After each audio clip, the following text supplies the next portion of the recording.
Salam Sang Raja. Bab 63. Kebijakan Kerajaan. Meskipun ia memiliki beberapa ide dan rencana, Fei tidak segera mengubah struktur kebijakan militer dan kerajaan. Dia baru berada di sini selama 3 hari, jadi ada terlalu banyak hal yang tidak dia ketahui. Jika dia mencoba untuk mempercepat semuanya, itu berpotensi menciptakan lebih banyak masalah dan membutuhkan waktu lebih lama untuk mengimplementasikan perubahan. Fei berencana menggunakan hari-hari pasangan ini untuk mengenal lebih banyak tentang kerajaan.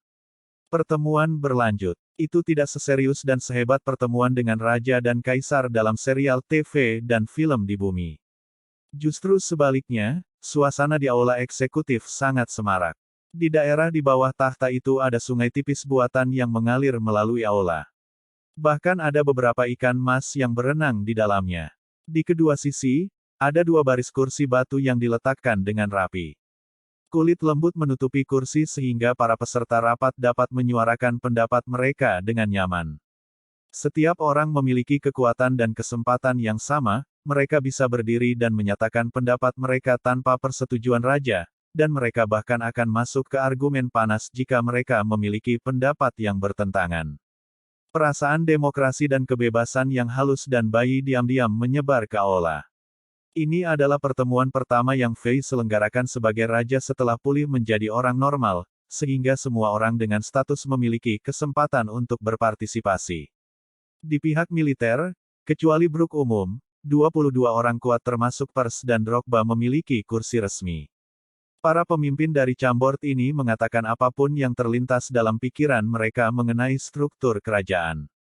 Beberapa memberikan ide yang sangat konstruktif, sementara yang lain datang dengan persiapan dan memberi Fei pendapat mereka tertulis di atas kertas yang terbuat dari kain putih dan kulit binatang, terutama sepasang tetua berambut putih, sangat dihormati, dan terkemuka di Chambord. Seperti sulap, mereka mengeluarkan tumpukan kertas besar dengan esai besar yang menjelaskan pendapat dan rekomendasi mereka. Fei merasakan kepalanya pusing hanya dengan melihat ukuran tumpukan. Ada banyak pendapat dan rekomendasi. Beberapa menjelaskan penyalahgunaan kekuasaan dari mantan Menteri Kepala Buzzer dan yang lainnya menunjukkan kekecewaan mereka pada IQ Alexander sebelumnya. Chambord memiliki banyak urusan menjemukan yang harus dihadapi raja. Fei merasa terkubur di semua dokumen. Melihat tumpukan dokumen di depannya dan halaman-halaman rekomendasi yang dicatat sekretarisnya di samping, Fei merasakan kepalanya mulai sakit. Dia menggosok matanya dan menggelengkan kepalanya dengan sakit. Melihat Fei bertindak dengan cara ini, orang-orang kuat itu tertawa dengan gembira. Bahkan Bas tua dan tampan memiliki senyum yang berarti di wajahnya. Fei kesal, tapi sebuah ide tiba-tiba terlintas di benaknya. Dia berkata kepada calon mertuanya dengan benar. Paman Bas, aku bahkan belum dewasa dan aku belum punya pengalaman. Sebagai seorang penatua, kamu harus membantu aku. Hehehe, bagaimana dengan ini? Dapatkah kamu memisahkan dan mengatur dokumen-dokumen ini untuk aku dan membuat rekomendasi untuk masing-masing? Dengan begitu, akan lebih mudah bagi aku untuk membuat keputusan. Bas tertegun setelah mendengar kata-kata Fei. Mungkin Fei bahkan tidak menyadarinya, tetapi semua tugas yang dia uraikan adalah bagian dari pekerjaan mantan Menteri Kepala Buzzer. Permintaan dari Fei ini berarti bahwa dia telah memberikan semua kekuatan eksekutif kerajaan kepada Bas. Itu berarti mulai hari ini dan seterusnya, Bas akan menjadi menteri ketua yang baru. Pengangkatan mendadak ini membanjiri benteng rubah tua. Dia bahkan tidak punya cukup waktu untuk bereaksi, dan orang-orang lain di aula juga tidak mengharapkan hal seperti ini. Untuk sesaat, suasana di aula eksekutif menjadi sunyi. Setelah 3 atau 4 detik hening. Yang mulia, aku harus dengan hormat tidak setuju. Seseorang berdiri. Raja Alexander, aku juga tidak setuju. Yang lain langsung menimpali. Iya nih. Raja Alexander, Bast adalah pengkhianat yang kotor dan tak tahu malu. Dia telah mencuri lebih dari setengah harta kerajaan hanya setengah bulan yang lalu. Karena Angela, kami membiarkannya meluncur, tetapi tindakannya masih tak termaafkan. Bagaimana kita bisa membiarkan orang yang tidak memiliki integritas dan kehormatan mengambil peran penting dari ketua menteri? Aku setuju. Raja Alexander muda, kamu tidak bisa berpihak. Itu benar, Aku merasakan hal yang sama. Tiba-tiba, gelombang perselisihan meledak dan seluruh aula eksekutif menjadi kacau. Fei tidak mengharapkan situasi seperti itu muncul. Dia melirik ke sekeliling dengan tenang dan terkejut mendapati bahwa Brook dan orang-orang kuat yang duduk di sisi barat aula tidak mengatakan apa-apa, sebaliknya, yang paling berisik adalah selusin wajah baru. Selusin orang ini muncul di depannya, kebanyakan dari mereka berpakaian mewah dengan jubah sutra dan berlian serta kristal yang disematkan mahkota perak. Mereka semua tampak bersemangat dan berbicara dengan penuh semangat. Mereka menepuk dada mereka dan tampak hebat dan patuh. Siapa mereka? Fei menoleh dan berbisik kepada pengawal pribadinya, Torres. Setelah bocah berambut pirang itu mendengar itu, dia menundukkan kepalanya dan balas berbisik.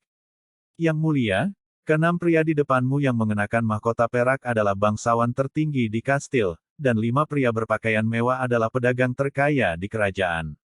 Menurut adat istiadat kerajaan, orang-orang ini memiliki peran penting dalam pertemuan raja, mereka bahkan dapat memengaruhi keputusan raja. Jadi seperti itu. Vi mengangguk dan samar-samar mengerti apa yang sedang terjadi. Terlepas dari apakah itu di bumi atau di dunia ini, selalu ada beberapa politisi yang berbicara dengan baik dan tampaknya setia yang memiliki banyak kekayaan diambil dari masyarakat dan menikmati kekuatan untuk bertindak di atas hukum. Mereka dapat mengambil pujian dari militer, bermain-main dengan kekuatan mereka, membentuk konspirasi dan mempromosikan keadilan dan kehormatan mereka. Semua itu untuk memuaskan keinginan egois mereka sendiri. Pada saat ini, para bangsawan dan pedagang di aula eksekutif bertindak dengan cara yang sama. Penemuan ini membuat Fei menghela nafas lagi. Jadi Alexander Sang Raja menjalani kehidupan yang kacau dan salah. Bagaimana mungkin pedagang yang gemuk dan bodoh ini muncul di aula eksekutif raja? Seluruh tempat berisik dan semrawut seperti pasar terbuka. Sepertinya Chambord Kingdom seperti kota kecil di bumi dan aku hanya wali kota. Fei menyadari bahwa untuk membangun kerajaan ideal dalam pikirannya, masih ada jalan panjang yang harus ditempuh. Diam, berhenti berdebat. Kamu, beritahu aku namamu. Fei melambaikan tangannya dan mengangkat suaranya untuk mengganggu pertengkaran yang memanas. Dia menunjuk ke arah pria perak bermahkota di paling depan berteriak paling keras dan bertanya. Louis, yang mulia, aku Viscount Louis. Pria bermahkota perak itu melangkah dan dengan ringan membungkuk memberi hormat kepada seorang bangsawan standar, dan kemudian menjawab dengan bangga. Oh, Viscount Louis. Fei merasa bahwa seluruh nama itu sulit diucapkan. Sejujurnya, dia tidak tahu bagaimana sistem Western Titling bekerja, tetapi itu tidak mempengaruhi pertanyaan berikutnya. Tuan Viscount, jika Paman Bas tidak cocok, siapa lagi yang menurut kamu bisa melakukan tugas ini dengan baik? Raja Alexander, untuk lebih jelasnya, aku tidak berusaha untuk menjadi angkuh, tapi aku sangat yakin bahwa aku adalah kandidat terbaik. Louis menepuk dadanya lagi dan berkata dengan bangga. Aku bangsawan paling berdarah murni di Chambord. Ayah aku mendapat kehormatan dipanggil oleh Kaisar Zenith dan bertemu langsung dengannya. Keluarga aku memiliki sejarah yang membanggakan dan penghargaan yang tak terhitung. Karena itu, aku kandidat yang paling tepat untuk posisi ketua menteri. Sebelum dia bisa selesai, para bangsawan dan pedagang lainnya berdiri satu persatu dan bertepuk tangan ketika mereka menyuarakan persetujuan mereka. Brook dan orang-orang kuat di sisi lain semua menunjukkan penghinaan di wajah mereka. Fei menggelengkan kepalanya karena dia tidak tahu apakah harus tertawa atau marah. Dia tahu persis apa ini. Itu adalah pertempuran untuk mendapatkan kekuasaan dan keuntungan di antara para politisi. Namun, beberapa politisi yang tidak memenuhi syarat di depannya terlalu bodoh, tindakan mereka terlalu timpang dan menciptakan adegan menggelikan. Fei memandang Louis yang masih dengan bangga mengumumkan kehormatannya dengan menjijikkan, lalu tiba-tiba dia berkata. Baiklah, Viscount. Louis, aku hanya punya satu pertanyaan untuk kamu. Jika jawaban kamu dapat memuaskan aku, maka posisi ketua menteri adalah milik kamu. Louis terpana. Dia berkata dengan percaya diri. Yang mulia, tolong tanyakan. Aku bertaruh kamu bahwa tidak ada orang di luar sana yang lebih baik dalam tugas eksekutif daripada aku. Kedengarannya bagus. Sekarang izinkan aku bertanya kepada kamu. Ketika semua tentara dan warga Chambord berjuang dan berdarah untuk kerajaan, kamu di mana? Fei duduk tinggi di singgasananya. Dia mencibir saat mengucapkan setiap kata, dia bahkan tidak berusaha menyembunyikan ekspresinya yang mengejek. Aku, Viscount Louis tertegun. Hahaha, ketika kami berkelahi dan berdarah bersama raja, Tuan Viscount pasti bersembunyi di bawah perut wanita, gemetar dan merengek. Hahaha, Drogba adalah pria yang jujur. Setelah dia mendengarkan banyak omong kosong itu, dia tidak tahan untuk tidak berdiri dan mengejek Louis dan para pengikutnya. Brooke dan orang-orang kuat lainnya langsung tertawa terbahak-bahak. Kamu bajingan kotor. Sejak kapan kalian memenuhi syarat untuk muncul di Executive Hall? Wajah Viscount Louis tiba-tiba memerah, dan berteriak ketika dia menjelaskan pada dirinya sendiri. Bangsawan memiliki hak untuk dibebaskan dari perekrutan perang.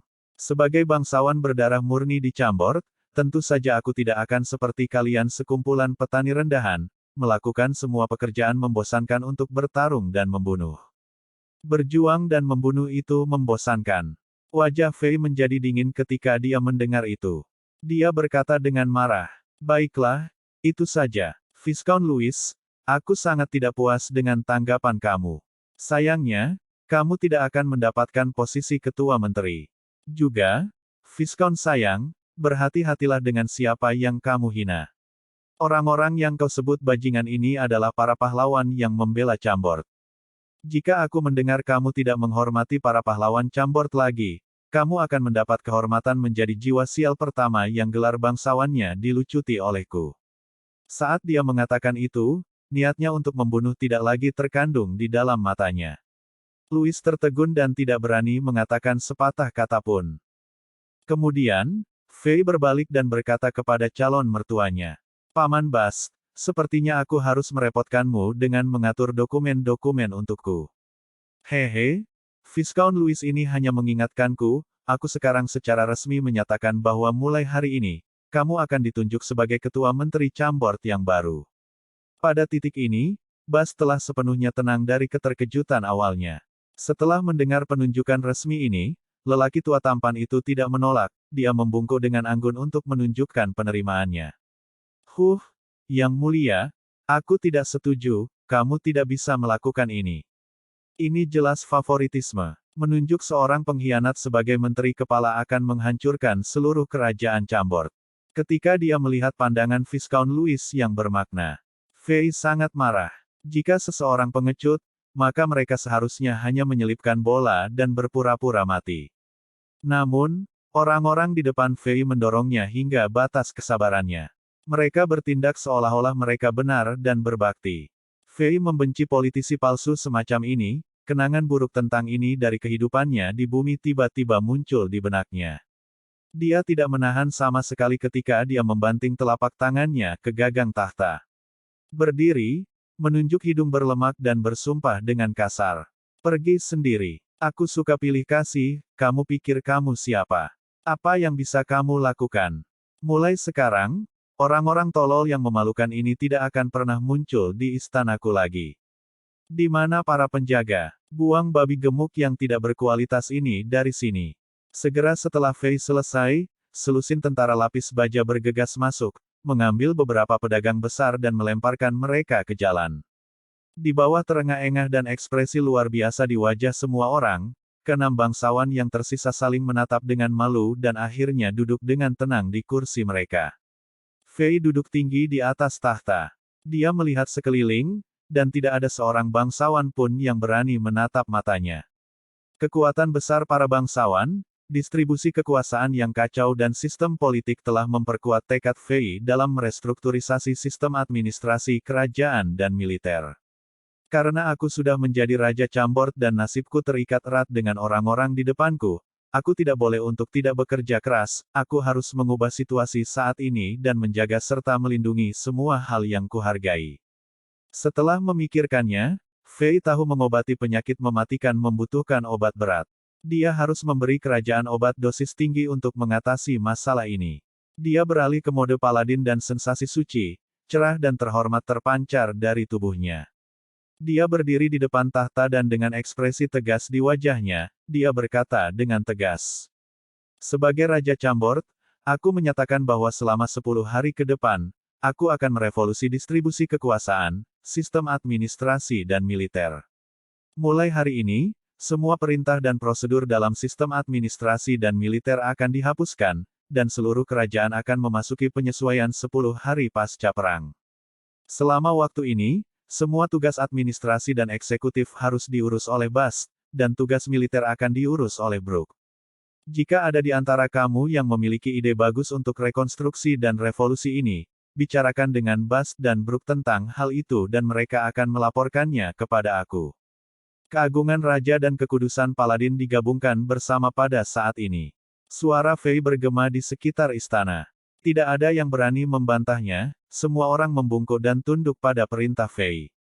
Bahkan para bangsawan yang merasa enggan berkeringat dan tidak berani berbicara. Di bawah atmosfer ini, mereka bahkan merasakan ilusi segala sesuatu menjadi sebagaimana mestinya. Ini adalah keuntungan dari mode Paladin, itu bisa meningkatkan persuasi, pengaruh, dan keagungan serta membuat lawan tunduk pada perintah seseorang. Itu adalah metode kecurangan terbaru yang dipikirkan Fei. Setelah resolusi itu disahkan, pertemuan sesudahnya berjalan cukup lancar. Ketika pertemuan selesai, Brook, salah satu dari dua otoritas baru Chambord berdiri dan mengatakan sesuatu yang lain. Rajaku, ada sesuatu yang sangat penting yang harus aku ingatkan padamu. Dalam sekitar setengah tahun, latihan militer antara semua kerajaan yang berafiliasi di bawah Kekaisaran Zenith diselenggarakan setiap 3 tahun akan dimulai. Jika kita ingin mendapatkan peringkat yang bagus, kita harus mulai bersiap sekarang. Setelah Brook mengatakan itu, semua orang di aula mengangguk dan mengeluarkan suara untuk setuju dengannya. Suasana kembali memanas. Drogba berdiri dan berteriak ketika dia memukul dadanya. Kali ini, kita harus menghancurkan saingan lama kita Blackstone Kingdom dan maju ke kerajaan berafiliasi level 5. Fei penasaran dan bertanya, latihan militer kerajaan afiliasi. Untuk apa itu? Mengenai fakta bahwa setelah Raja Alexander kembali normal, dia selalu lupa banyak informasi dasar dan akal sehat, semua orang sudah terbiasa. Brook menjelaskan dengan sabar, Yang Mulia, latihan militer adalah kompetisi yang diselenggarakan oleh orang tua kita, Kekaisaran Zenith untuk mengukur kekuatan setiap kerajaan, sehingga semua kerajaan yang berafiliasi dengan Zenith harus berpartisipasi. Jika kami tampil baik dalam kompetisi ini, kami akan memiliki kesempatan untuk memajukan posisi Chambord ke kerajaan berafiliasi level 5. Ini adalah kesempatan besar bagi kami. Maju ke kerajaan berafiliasi level 5. Apakah ada manfaatnya? Tentu saja, Yang Mulia. Chambord saat ini merupakan kerajaan berafiliasi Zenith level 6, dan peringkat terendah di antara semua kerajaan lainnya. Karena itu, kami hanya dapat menerima dukungan yang sangat terbatas dari Kekaisaran Zenith. Jika kita mengambil kesempatan ini dan maju ke kerajaan terafiliasi level 5, kita tidak akan hanya menerima lebih banyak bahan dan dukungan keuangan yang lebih baik, kita juga akan diizinkan untuk meningkatkan jumlah warga dan tentara yang harus dimiliki Chambord untuk mendapatkan lebih banyak tanah dan wilayah. Kita bahkan mungkin diberi hadiah dengan gulungan pelatihan energi bintang yang lebih tinggi. Dengan semua itu, kekuatan Chambord akan meningkat secara signifikan. Ini adalah pertama kalinya Fei mendengar hal seperti ini. Dia bertanya tanpa berpikir, apakah saat ini ada batasan pada ukuran populasi dan ukuran militer Chambord? Juga, kamu menyebutkan gulungan pelatihan tanah dan energi. Bagaimana cara kerjanya? Yang Mulia, menurut hukum Zenith, kerajaan berafiliasi level 6 hanya dapat memiliki kurang dari 10.000 warga, 500 tentara, hanya 1 kastil dan kurang dari 500 hektar tanah. Begitu sebuah kerajaan melampaui batasan-batasan ini, kelebihan properti akan dilucuti jika diberikan hukuman ringan, atau kerajaan itu akan dihukum berat oleh kerajaan orang tua karena melanggar hukum jika diberikan hukuman yang keras. Juga, kerajaan berafiliasi level 6 hanya dapat memiliki 2 gulungan pelatihan energi peringkat bintang dan 2 gulungan teknik energi peringkat bintang.